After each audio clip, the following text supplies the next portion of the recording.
Yan natin dito. May mga choices dito. We have it here, properties, arrange. So, i-arrange mo yung picture. We have crop, cut out, and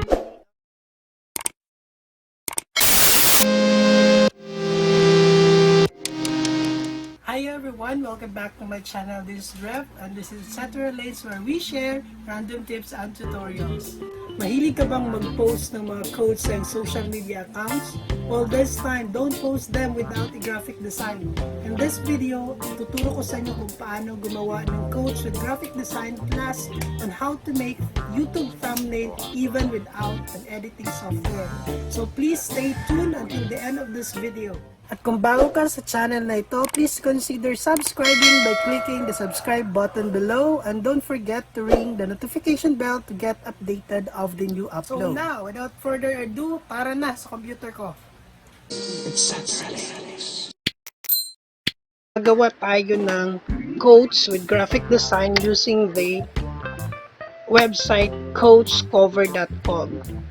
So here is the display of the website. Okay? So, nakasulat dito yung pangalan ng website, quotes cover.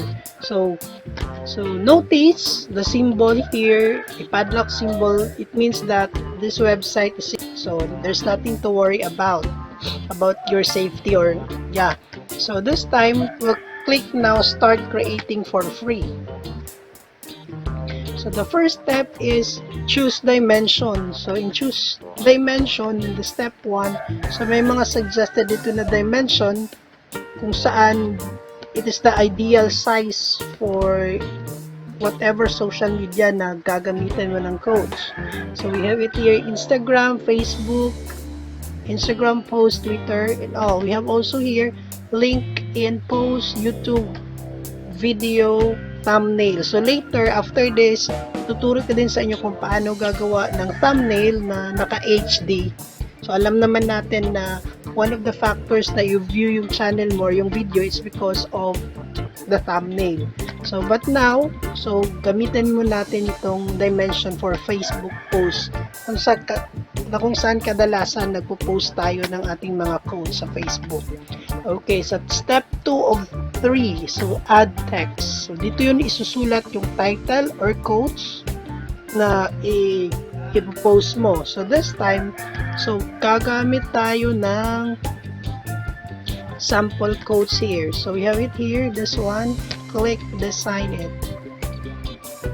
Okay, we'll wait for it to load at mag-display dito. Okay.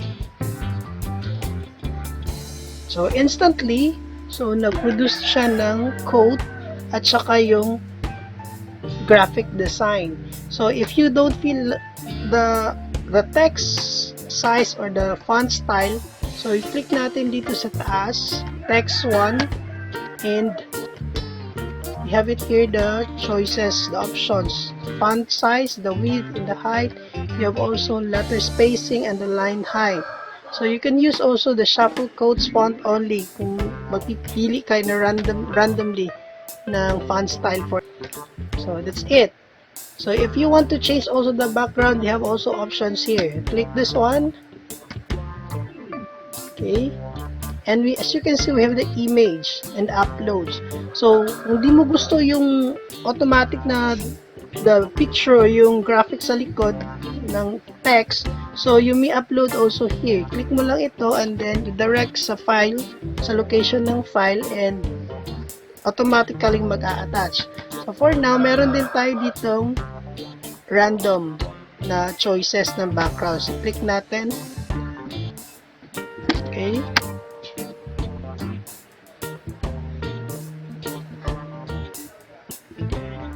Okay.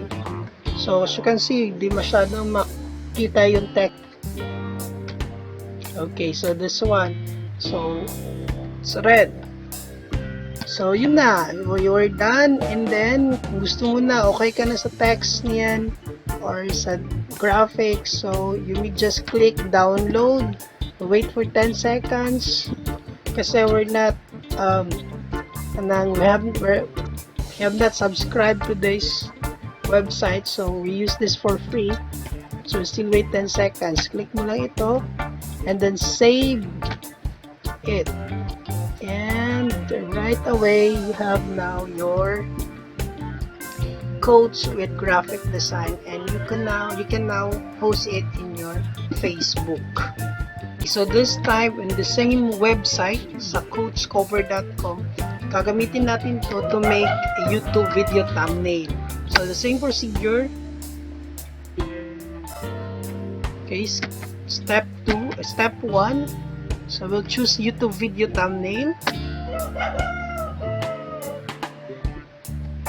Yes. So how to make a video YouTube thumbnail. Right. So that's it for the text only in the background. So download natin.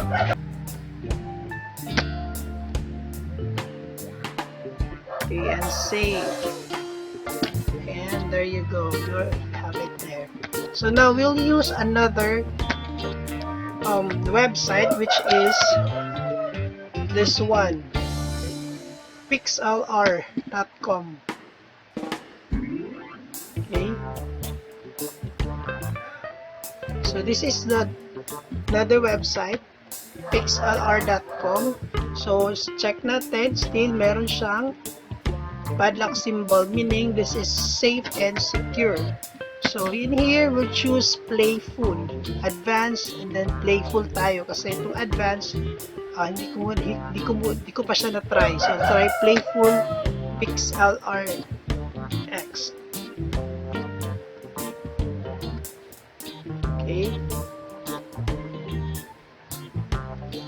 Right, so here it is. So now we'll open the image na ginawa natin kanina sa coach cover.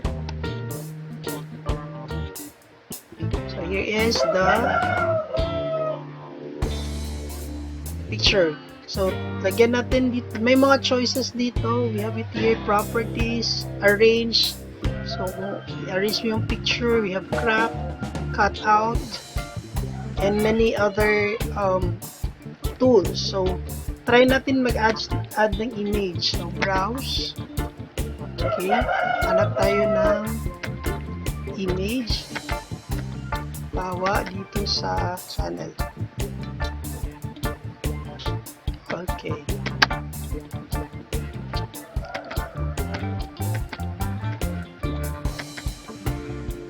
okay, this one, add natin.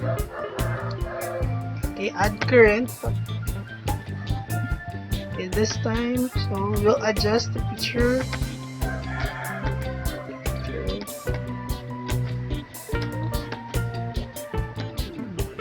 Alright, adjust natin. Okay, so as you can see, hindi siya mag-blend kasi meron itong background dito. So let's try to cut out. Okay, the image. Pick natin AI cut out or artificial intelligence cut out. So wait for the machine, or machines are doing their thing, so please wait. Okay, so wait for 4, 3, 2, 1. Okay, continue. Okay, so here it is. Nagbe-blend na siya. So, as you can see, naputo dito na part. Pwede natin yung ibalik yung part na yun para maganda tingnan. Alright, so we have now here. Okay, so adjust natin. Alright, so and now we have your thumbnail. So simply after that, all you need to do is just not yet. Check muna natin yung size. Okay. The size image. So we'll follow the ideal sizing for YouTube thumbnail. So we have 1280, 720, and then apply. And there you go. You have now your instant YouTube video thumbnail, and then save. Okay, save and download. Okay, that's it. It's easy, simple as that. You don't need to buy need to buy. You don't need to buy a software or for editing images or to make video thumbnails. So, yun lang. Thank you so much. Okay, so that's for now. If you find this video useful, please don't consider clicking the subscribe button below.